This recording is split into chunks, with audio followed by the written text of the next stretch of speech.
This next fight is, chances are, one of the biggest fights I think that we're going to have tonight.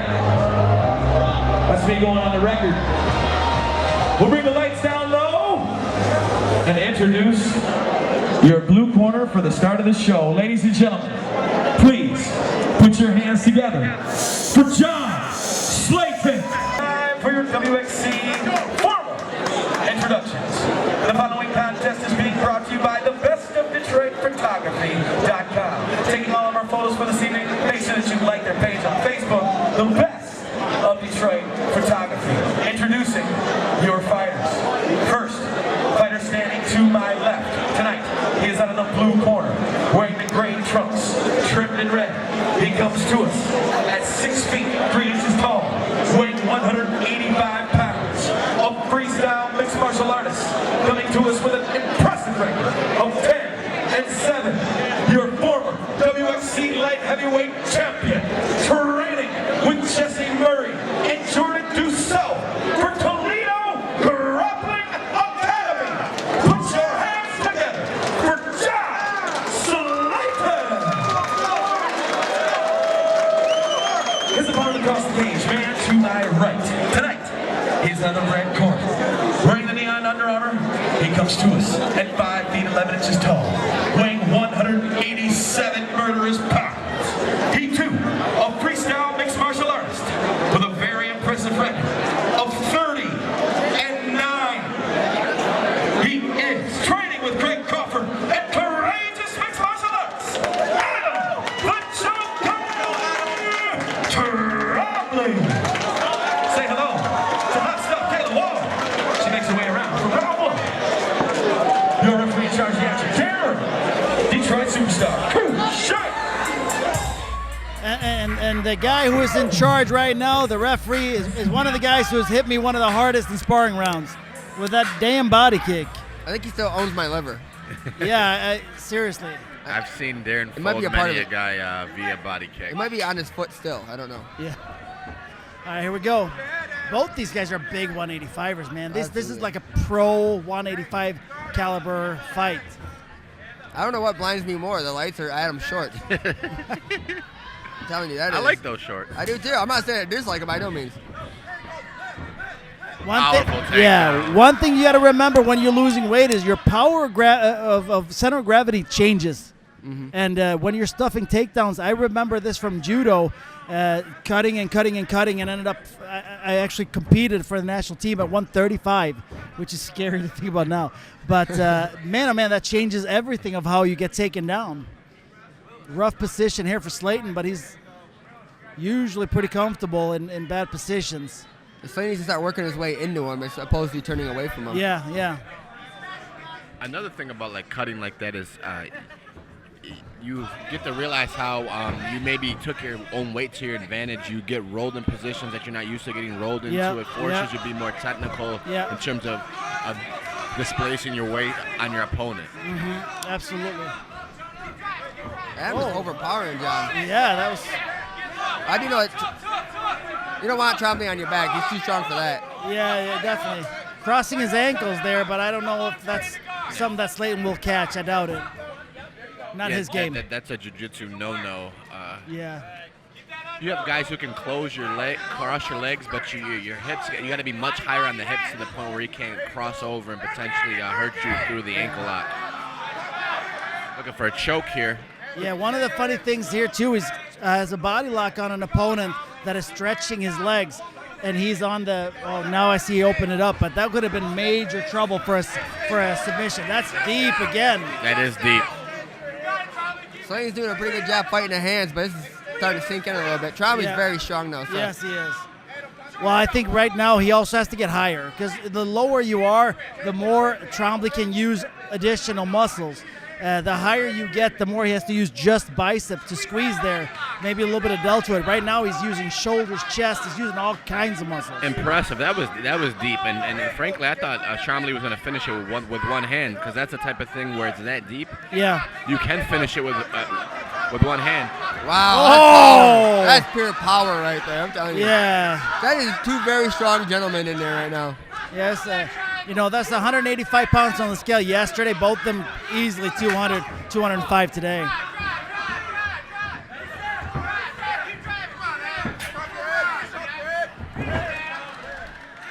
Back on the back again.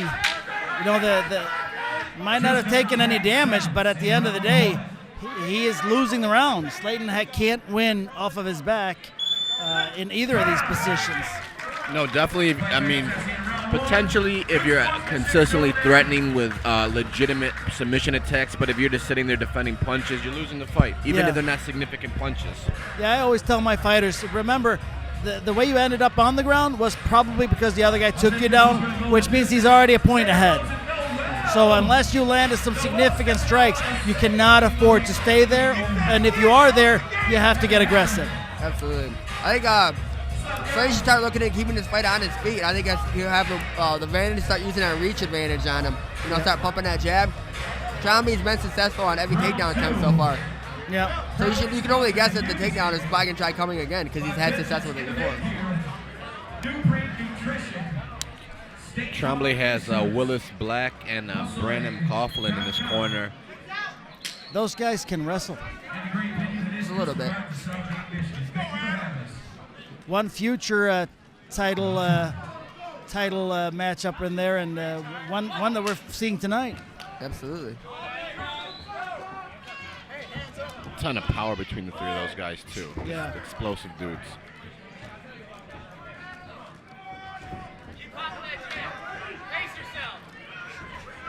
Slayton's very straight. Nice takedown defense this time around. I think those takedowns and those explosions out of Trombley in the first round took a bit out of him. He seemed to slow down in the second. Yeah, I'm surprised though because he spent that whole round on top where Slayton ought to be the guy who's way more tired. He doesn't look it though.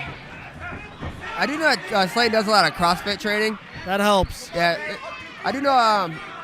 Like I said, I do know John very well, and Trombley, you know, has been training hard too. So I mean, I do know a trained Trombley is a dangerous Trombley. You know, he's plenty of experience. You know, I wish the kid would get in the gym more, to be honest. Yeah.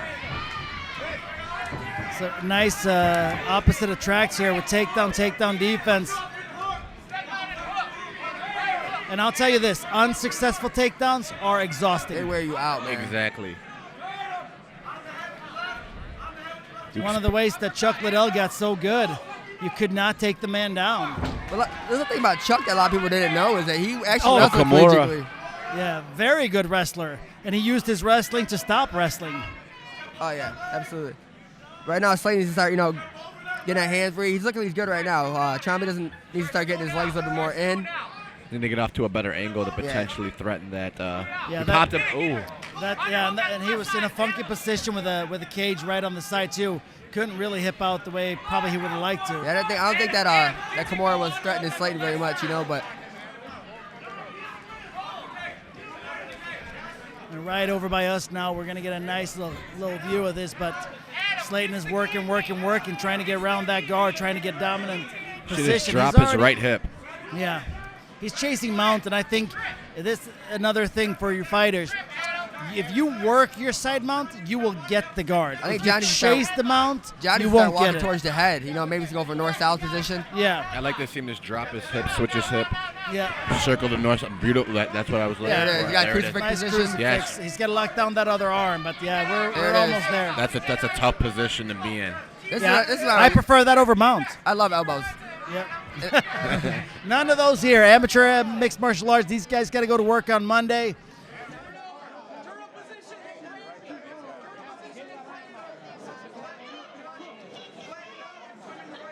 Not for the amateur. Especially big fights like this. I have too many friends in Vegas that are high-end pros that have to go in for surgery continuously to remove scar tissue. Not worth it, not worth it, not worth Well, you it. know the best way to defend elbows, right? Is not get hit by them. Absolutely, but all these guys who are getting put on their back and learning, that would end their fight career before it even starts. It's just like how many leg locks do you see for blue belts in jiu-jitsu? You don't, because they're not ready to consume that kind of onslaught. And it's not only the body conditioning, but it's also a point about them knowing knowing the potential danger that you're actually in. A guy at a higher level of grappling, he knows the type of damage a heel hook could potentially do. Can potentially do it, and he's going to be able to tap at the appropriate time, as opposed to a guy who doesn't have that background knowledge. He's maybe going to fight it beyond a point and potentially hurt himself seriously. Yeah, I would not be against, actually, to be honest with you, I would not be against taking out ankle or leg locks, period, for amateurs under 5 fights or something like that. I would like to get to where we have gradual, because you have got to learn so much. One of the things that I hear from guys that come into practice all the time is they say, I came in here thinking I could fight, and I just realized I know nothing. I know way less today than I thought I did. It's a humbling sport. Yes, it is. I have it 1-1 right now, to be honest, in my opinion. I agree. Yeah, the winner of this round wins the fight. Can't give takedowns away. Head kick and a takedown. John is going to have to find a way to get offensive at this point. Big shots from Trombley. Yeah. I'd like to see people use I know you can't knee to the head there, but I'd like to see like knees to the collarbone, knees to the shoulder. Yep. Collarbone is a little dangerous because if he tilts his head, I know it's accidental, but it don't matter. It still happens the same thing, but especially to the side, you can create a lot of damage.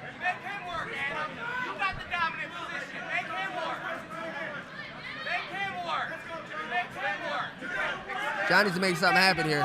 Yeah, he can't afford to wait. He's gonna try and spin out on you, Adam. He's gonna try and spin out on you. Get ready to go out, Adam. Uh-oh. He's trying to crack your legs. Unhook your legs. I think Slayton finally realized it. He's not actually doing what he was supposed to do, though. See how tired he is this time to defend that rear naked choke. Yeah, Adam's actually putting himself in a position where he can potentially get his ankles broken if Slayton was to capitalize on that. You know, it's funny how I see still to this day people do that even in the UFC, and I just get blown away. But that's a whole nother thing. That's what I was trying to get to earlier. This game is very complicated, and to get everything thrown at you is overwhelming. There needs to be some kind of gradual way to get into this.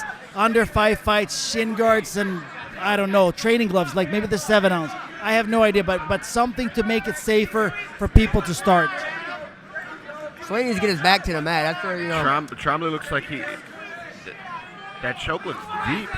If I was him right now, I would grab a hold of Slayton's shoulder. Yeah. Use the one-handed choke instead of, Trombley's arms has got to be burning right here. They're not going to get stood up out of here, so Slayton needs to do something. He needs to throw both his legs over Trombley's ankles. I know. Yeah, that's such a death sin. You cannot leave those ankles like that. Back to your point, you see a guy I've seen even like BJ Penn do that, but his ankles aren't around his opponent's hips. They're up near his opponent's, even like close to his pectorals, and they know that that's there. It's a different understanding of putting yourself in a potentially devastating position. Yeah. Well, this is bad for John because there's no way he can win the round or the fight with a back mount. I think possibly Slayton hurt something on that when he got taken out in that beginning of that round. He does look hurt. We're going to go to a judge's scorecard here. Yeah, he's not looking good. He fought hard, though. Kid's got a ton of heart. Yeah, I wonder what happened there. It seems like there's something bugging him.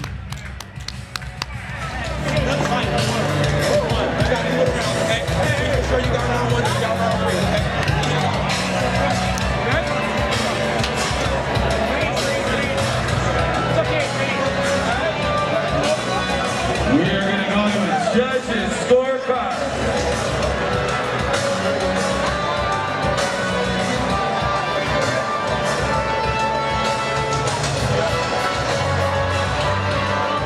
Okay, fight fans, while I have you here and the judges tally it up, just about a round of applause while we're waiting. Was it Trombley?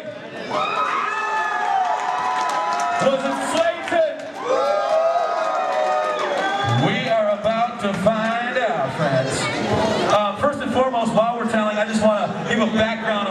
gentlemen, two incredible warriors that we have seen grow into gargantuan athletes here in the Michigan Mixed Martial Arts field. This is their third time battling one another. It's because they truly love the sport and they love the competition that they give one another, and that's what it's all about at the end of the day, the great sport of mixed martial arts. Round of applause for both these fighters one time.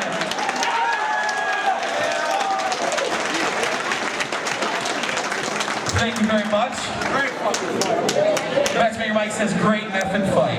That's right. Ladies and gentlemen, our judges have came to a unanimous decision for a score of 28-29. All the way across the board for your winner, Adam Trombley!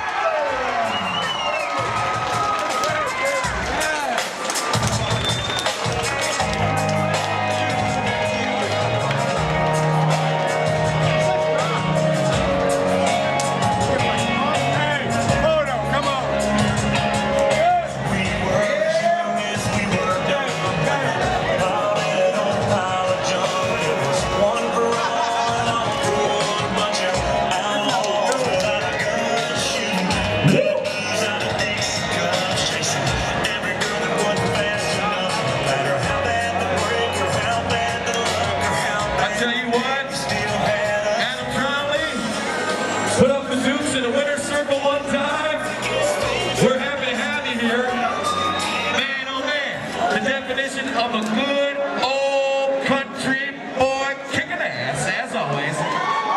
You know, Adam, to my understanding, like as mentioned, you and John have battled twice before this, with him prevailing both times prior. Now you are on top, showcasing hard work pays off.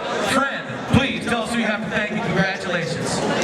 Everyone at Courageous, Will, Brandon, Mike, they all helped me. They made me this fighter I am. I'd like to thank John. You got me at 2-5, I'll give him that. 8-5 mine, and I come from veteran.